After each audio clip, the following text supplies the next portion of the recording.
ওরে জিলানির জিলানি তোমারই নামের গুণে আগুন হইয়া যায় পানি। আই বড় পীর আব্দুল কাদের, আই বড় পীর আব্দুল কাদের জিলানির জিলানি তোমারই নামের গুণে আগুন হইয়া যায় পানি। আই বড় পীর আব্দুল কাদের।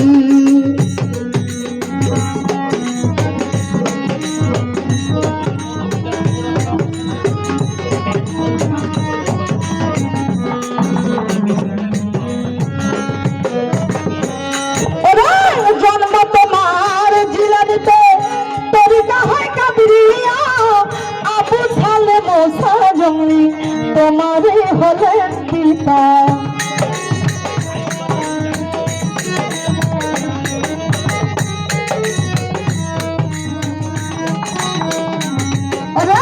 জন্ম তোমার জিলানিতে তরিকা হয় কাদরিয়া, আবু সালে মোসা জঙ্গলি তোমারে হলেন পিতা।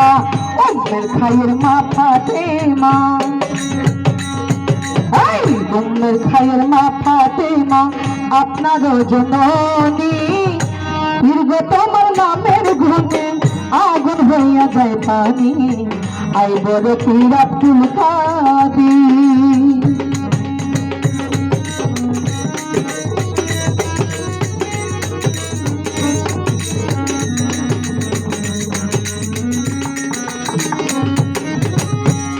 দুনিয়াতে যত পীর আউলিয়া এসেছেন তার মধ্যে শ্রেষ্ঠ আলী একজনই ছিলেন, যিনি মায়ের গর্ভে থেকেই 30 পারা কোরআন মুখস্থ করেছিলেন।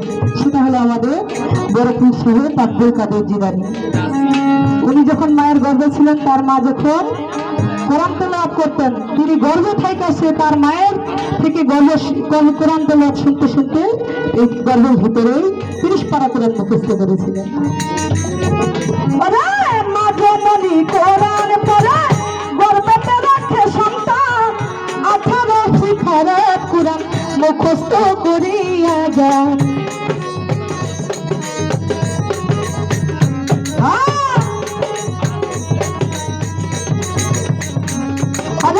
মা জননী কোরআন পড়ে গর্ভে রাখে সন্তান, 18 শিখারে কোরআন মুখস্থ করিয়া যান। মা জানতো না ছেলের যেই গুণ, মা জানতো না ছেলের যেই গুণ হলেও গর্ভধারিণী। দীর্ঘ তোমার নামের গুণে আগুন হইয়া যায় পানি। আই বড় পীর আব্দুল কাদের।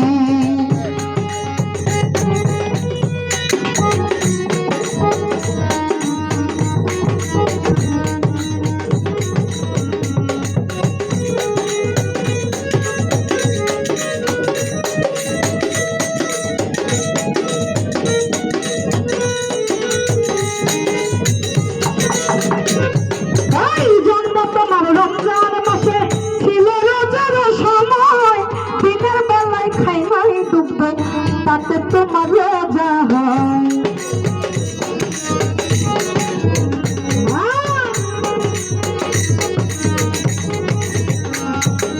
আমার বড় পীর আব্দুল কাদের যখন এই দুনিয়ায় জন্মগ্রহণ করেছিলেন, তখন রোজার মাস ছিল। রোজার মাসে সারাদিন সে মায়ের দুগ্ধ পান করতে না।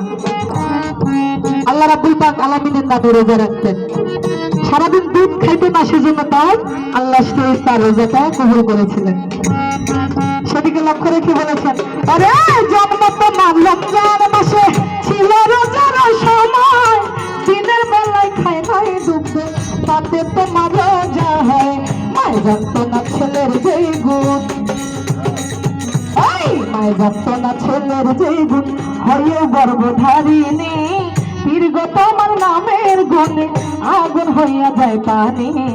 আই বড় পীর আব্দুল কাদের, আই বড় পীর আব্দুল কাদের জিলানির জিলানি।